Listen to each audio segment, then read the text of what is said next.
Good morning, Alex and friends. I'm Grace. Today is Monday, May 25th, 2026, and you're listening to Alex's News.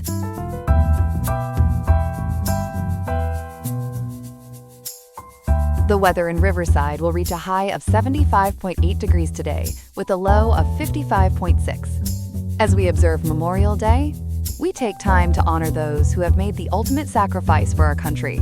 Coming up on the program, we are looking at the strategy behind China's goal to conduct its first human space mission, lasting an entire year. We will also break down the factors that led to Felix Rosenqvist securing a victory in the closest finish in the history of the Indianapolis 500. Additionally, we have updates on several other significant stories from around the globe to keep you informed. All this and more coming up on Alex's News. Stay tuned. Good morning, everyone. We're starting today with a major milestone in space exploration, this time out of China. Just yesterday, the China Manned Space Agency launched the Shenzhou 23 mission, and it docked with the Tiangong space station early this morning. For more on what makes this flight so significant, we're joined by our science correspondent, Ethan. Ethan, good morning. What's the big picture here? Good morning, Grace. So the launch happened yesterday, May 24th, from the Jiuquan Satellite Launch Center in northwestern China. According to reports from NPR and the Washington Post, this mission is a real turning point for China's space program. The name Shenzhou translates as, quote, divine vessel, end quote, and it's carrying 3 astronauts up to the Tiangong station. The headline detail is that one crew member is going to stay in orbit for a full year, which would be a first for China. A full year is a long time. Who exactly is on this crew? It's a really interesting lineup. Commander Zhu Yangju is leading the mission.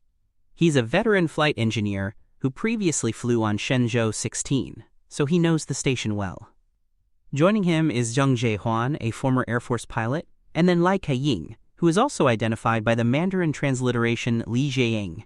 Per the Associated Press dispatches relayed by Broadband Breakfast, her inclusion is historic. Historic in what sense? Lai Ka-ying is the first astronaut from Hong Kong to join a space mission.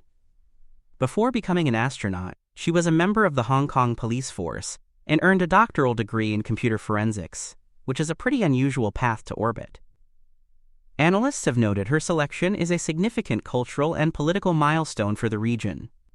It also signals Beijing's effort to broaden the symbolic reach of its space program beyond mainland talent. Let's go back to that year-long stay. Why is China pushing for such a long mission now? Most rotations on Tiangong, which by the way translates as, quote, heavenly palace, end quote, last about 6 months. But according to state media coverage analyzed by Space.com, this marathon stay is meant to, quote, explore human adaptability and performance limits, end quote. The idea is to prepare for deep space travel, eventually to the moon and to Mars.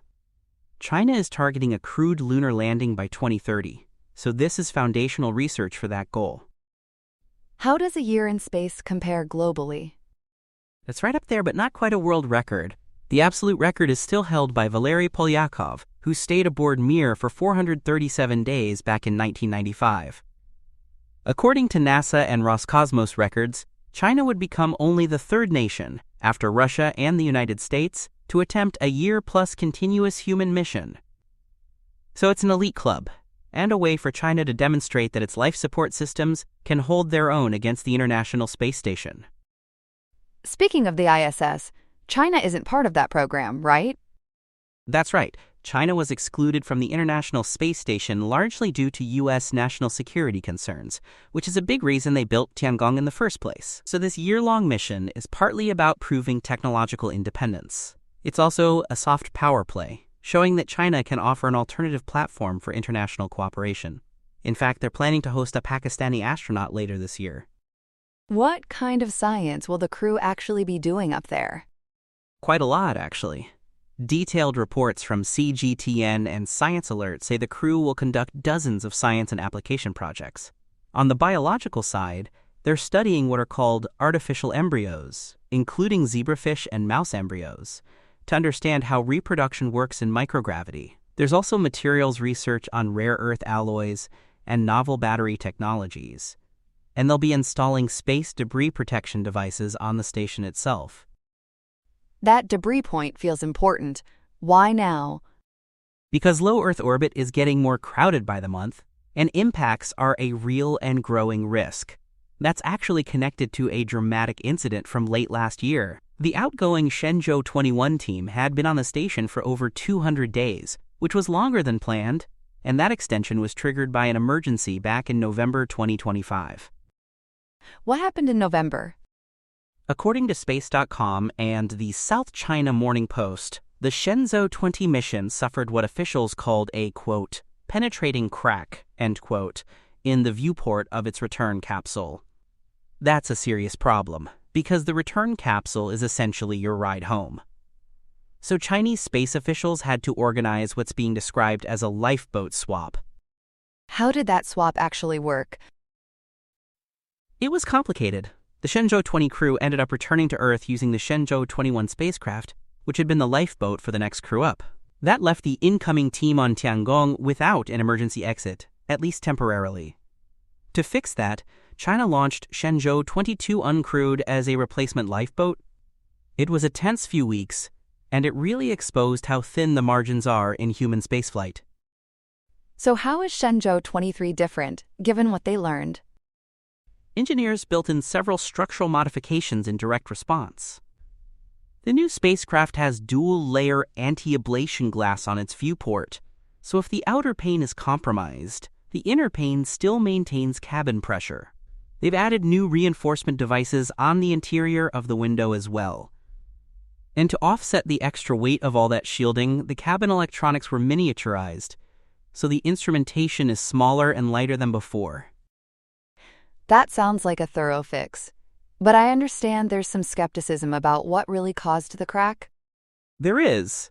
The official Chinese explanation was an impact from sub-millimeter space debris, but Dr. Moriba Jha of the University of Texas at Austin, along with analysts at the Australian Strategic Policy Institute, or SPI, have pointed out a problem with that explanation. Sub-millimeter particles are simply too small for U.S. Space Command or the commercial tracker Leo Labs to detect, so the claim, as they put it, is effectively unfalsifiable. What are the alternative theories? Skeptics have floated possibilities including manufacturing defects or quality control issues, and that suspicion is amplified by recent anti-corruption purges within the China Aerospace Science and Technology Corporation, known as CASC. Those purges saw the removal of high-level figures like former Defense Minister Li Shangfu. So there's a backdrop of institutional turbulence that's making outside analysts ask harder questions. Is there a geopolitical angle to how China is framing all this? Definitely. Analysts suggest China's emphasis on a heroic rescue narrative, paired with the space debris explanation, may serve two purposes. One, it obscures any potential engineering flaws. And two, it bolsters Beijing's calls for international regulations on Western megaconstellations, like SpaceX's Starlink. So a domestic engineering story gets folded into a much broader debate about who controls low Earth orbit. Bringing it back to today, May 25th, where does this leave China's larger ambitions? With this successful docking, China stays on track for its 2030 lunar landing goal. That puts them in direct competition with NASA's Artemis program, which is aiming to put humans back on the moon in 2028. China is also positioning Tiangong as an international alternative to the ISS, and again, a Pakistani astronaut is expected on board later this year. So they're building partnerships in parallel with their hardware. And that year-long stay becomes the big test.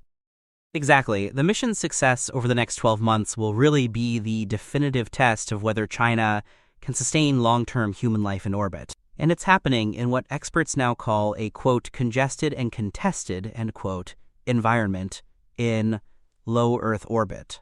Every system on board, from the new viewport glass to the life support hardware, is going to be scrutinized. If it holds up, China will have closed a major gap with the US and Russia. One last question, Ethan. What should our listeners watch for in the weeks ahead? I'd keep an eye on three things. First, any updates on which crew member draws the year-long assignment, since that detail hasn't been fully spotlighted yet. Second, watch for the results of those embryo and materials experiments. because they feed directly into deep space planning.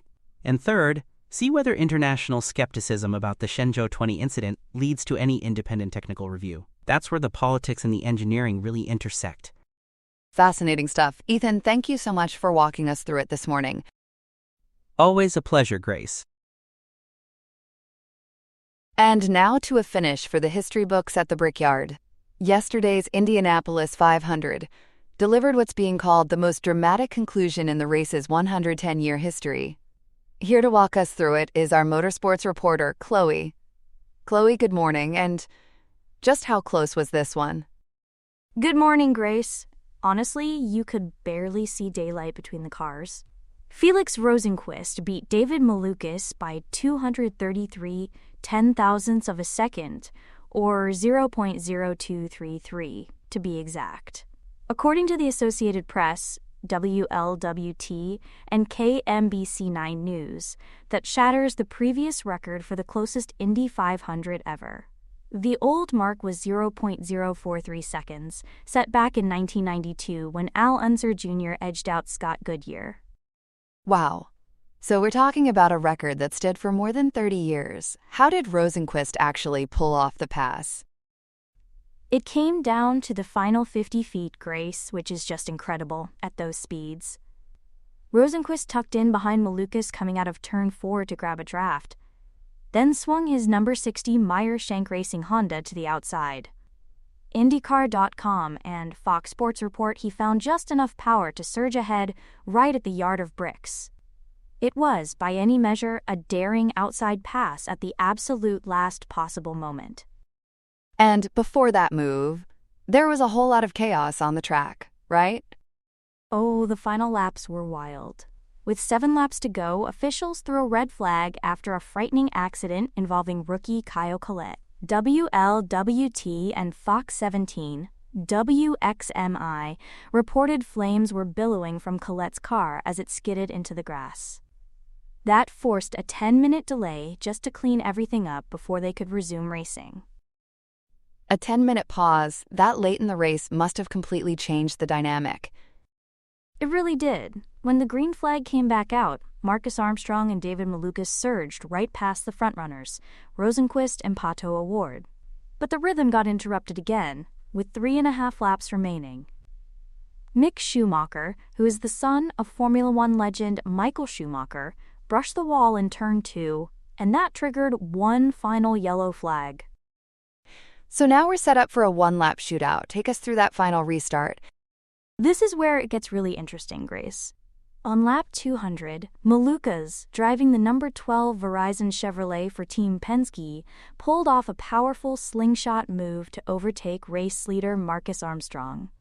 As Malukas pulled ahead, Rosenqvist and Armstrong, who are Meyer Shank Racing teammates, got into a fierce wheel-to-wheel battle down the back straightaway. They were side by side heading into that final turn. Teammates racing each other that hard? That had to create some tension. It absolutely did, and we heard about it afterward. Marcus Armstrong, who ended up finishing 5th, expressed real frustration over what happened. Speaking to Racing News 365 and Road and Track, Armstrong said he felt forced to lift in the final corner to avoid a collision with Rosenqvist. That decision cost him positions to Scott McLaughlin, who took 3rd, and Pato O'Ward, who finished 4th. And what about Malukas? He must have been heartbroken to lose by such a tiny margin. You could hear it in his voice, Grace. Malukas, who actually joined Team Penske for the 2026 season after a stint with AJ Foyt Racing, told reporters he couldn't identify anything he could have done differently. He had the lead. He ran the perfect line, and yet Rosenqvist still found a way around him in those last 50 feet. That's the kind of finish that sticks with the driver for a long time. Let's talk about the winner. What does this victory mean for Felix Rosenqvist personally? This is a huge moment in his career. It's only his 2nd career win in 120 IndyCar starts and obviously his first at the Indianapolis 500. What makes it even more meaningful is that it came in the same month Rosenqvist became a first-time father. He also joins Kenny Brack and Marcus Ericsson as the only Swedish drivers ever to win this event. And of course, he honored tradition by sipping the winner's milk before pouring the rest over his head. That's a beautiful storyline. Now, I understand someone else was actually dominant for most of the day. That's right. Alex Palou was the force to be reckoned with for much of the afternoon. Fox 17 reported that the defending IndyCar champion led a race-high 59 laps and recorded 60 on-track passes. He ended up finishing 7th, which sounds disappointing given how strong he looked, but he still maintained his lead in the series points standings. Malukas, with that second-place finish, moved into second place overall, trailing Palou by 40 points. Chloe, there was also a major storyline involving a driver attempting something historic. Tell us about that. Yes, Catherine Legge was trying to become the first woman ever to complete what they call the double. That's racing the Indianapolis 500 and NASCAR's Coca-Cola 600 on the same day. Unfortunately, her Indy 500 ended on lap 17 when she couldn't avoid the spinning car of Ryan Hunter-Reay. So her day got off to a really rocky start before she could even get to Charlotte. But she still made it to the second race? She did, and that's the remarkable part. According to NASCAR.com and the Washington Post, Legge quickly traveled to Charlotte Motor Speedway for the evening's NASCAR race. She had more bad luck when her car lost a right front wheel during Stage 2. But she still finished the Coca-Cola 600 in 31st place, 12 laps down. Legge is now the 6th driver overall and the first woman to attempt this 1,100-mile feat. That's an incredible accomplishment, regardless of the finishing position. Did the weather factor into yesterday's race at all? It did, though not in a major way. There was a 12-minute rain delay near the race's midpoint. And then, almost on cue, as Rosenqvist began his victory celebrations, the rain returned to the speedway. So in a sense, he just barely got that moment in before Mother Nature stepped back in. Let's run down the official top 5 for our listeners who missed it. Sure thing. Felix Rosenqvist of Meyershank Racing took the win. David Malukas of Team Penske finished second. Scott McLaughlin, also of Team Penske, came in third. Pato O'Ward of Arrow McLaren grabbed fourth. And Marcus Armstrong, the other Meyershank Racing driver, rounded out the top 5. And just to put a bow on the day, give us the big picture numbers from this race. This was a record-breaking event in every sense, Grace. There were 70 lead changes among 14 different drivers throughout the day. That alone tells you how competitive and unpredictable the racing was from start to finish. And it all culminated in the closest margin of victory the world has ever seen at the Brickyard. For a race with 110 years of history, that's saying something. One last question. What's the lasting image you take from yesterday? For me, it's that side-by-side sprint to the yard of bricks. 2 cars, separated by inches, with 110 years of tradition watching. Rosenqvist swinging to the outside, Malukas trying to hold the line, and a photo finish decided in the final 50 feet. That's the kind of moment fans will be replaying for decades to come. A truly unforgettable day at the Indianapolis 500. Chloe, thanks so much for breaking it all down for us this morning. My pleasure, Grace.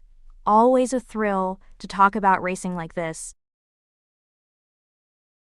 Here are some other headlines. Health officials in the Democratic Republic of the Congo are reporting a sickening development as suspected cases in a rapidly expanding Ebola outbreak have surpassed 900. At least 119 deaths are attributed to the virus, and the situation has reached a fever pitch with the rare Bundibugyo strain. This particular strain is proving to be a real headache because it currently lacks any approved vaccines or treatments. While the outbreak is centered in the Ituri province, the virus has already caught a ride to Uganda's capital, Kampala, prompting the Africa CDC to declare a continental emergency. Response efforts are feeling the heat, as regional armed conflict and arson attacks on treatment centers create a terminal illness for containment. This medical emergency is struggling to stay healthy following significant international aid cuts and the recent United States withdrawal from the World Health Organization. Moving to the Middle East, the Israel Defense Forces report that the military death toll from the ongoing conflict with Hezbollah has reached 23 soldiers, 1 military contractor, and 2 civilians. The latest fatality was 19-year-old Sergeant Nahore Leeser of the 601st Combat Engineering Battalion, who was killed when an explosive drone decided to drop in on his armored personnel carrier in southern Lebanon. While a ceasefire has been in place since April 17th, Hezbollah has continued to drone on with over 160 attack waves in the past week alone. President Donald Trump and Secretary of State Marco Rubio are trying to bridge the gap on a regional peace deal with Iran, but Prime Minister Benjamin Netanyahu and Chief of Staff Eyal Zamir say Israel will continue to strike a chord of force. With over 3,100 reported deaths in Lebanon, negotiators are under pressure to ensure this war of attrition does not continue to fly under the radar, even as Hezbollah leader Naim Qassem rejects disarmament. In the Philippines, rescue workers are facing a crushing blow in Angeles City as the death toll from a 9-story hotel collapse has risen to 4. At least 17 people, mostly construction workers, are still missing after the structure in Barangay Balabago crumbled into a pile of rubble. It seems the building's owners might have been in over their heads, as investigations suggest they were illegally adding a 10th floor to house a swimming pool. The disaster claimed the life of a Malaysian tourist, Maud Razal bin Abdullah, and while rescuers are digging deep, the high summer temperatures are making it hard to maintain a solid foundation for the search. Regional spokesperson Maria Lia Sajili noted the tragic loss of 2 workers who were pulled out alive but could not hold it together, with one suffering cardiac arrest while still pinned. In Saudi Arabia, more than 1,500,000 pilgrims are gathering in Mecca for the start of the Hajj. Temperatures are expected to soar to 47 degrees Celsius, which is certainly one way to get a warm welcome. Saudi authorities have established 24-hour clinics and are hoping their new misting fans and umbrellas will be a breath of fresh air for those braving the desert sun. Despite some regional friction, Commander Saleh bin Saad al-Morabba confirmed that foreign arrivals have exceeded last year's totals, as pilgrims prepare to flock to Mount Arafat. Finally, the world of retail is mourning the man who helped us all check out. Toshifumi Suzuki, the visionary who turned 7-Eleven into a global powerhouse, has died of heart failure at the age of 93. Suzuki was the father of the modern convenience store, and he certainly delivered the goods by expanding the franchise to over 85,000 stores worldwide. His passing marks the final shift for a titan who made 24-hour service a staple of daily life. Thank heaven for his store of knowledge. That's all we have for now. Today's episode was made by Alexander King with Claude Opus 4.6, Gemini Pro 3.1, Gemini Flash 3, and Google Cloud Text-to-Speech. I hope you have a great day. I'll see you tomorrow, Alex.